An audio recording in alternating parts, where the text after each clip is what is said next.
Sosok Kapolda NTT, Irjen Johannes Asadoma, rumah dinasnya diserang orang tak dikenal. Sosok Irjen Johannes Asadoma, Kapolda Nusa Tenggara Timur yang rumah dinasnya diserang dan dirusak oleh orang tak dikenal pada Rabu 19 April tengah malam.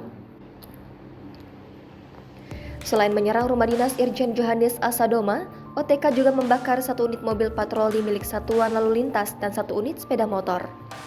Tak hanya itu, OTK juga merobohkan pos pengamatan Idul Fitri dan dua pos polisi yang berada di Kanaan dan Lailai Besi Kopat. Hingga saat ini belum diketahui penyebab penyerangan serta pembakaran kendaraan itu. Begitupun pelakunya belum diketahui. Irjen Pol Dr. Andes Johannes Asadoma lahir di Denpasar, Bali 8 Januari 1966. Irjen Johannes menjabat sebagai Kapolda NTT sejak Oktober 2022, menggantikan Irjen Pol Setio Budianto. Irjen Johannes Asadoma sebelumnya menjabat sebagai Kepala Divisi Hubungan Internasional Polri.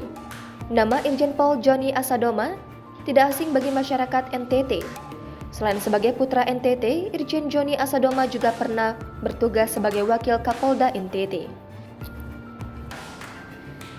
Asadoma lulusan Akpol 1989 berpengalaman dalam bidang brigade mobil. Ia pernah memimpin kontingen Garuda Bayangkara FPU Indonesia pertama yang bergabung dalam pasukan perdamaian PBB di Darfur, Sudan. Kontingen tersebut berangkat pada 11 Oktober 2008. Jangan lupa subscribe, share, komen, dan like ya!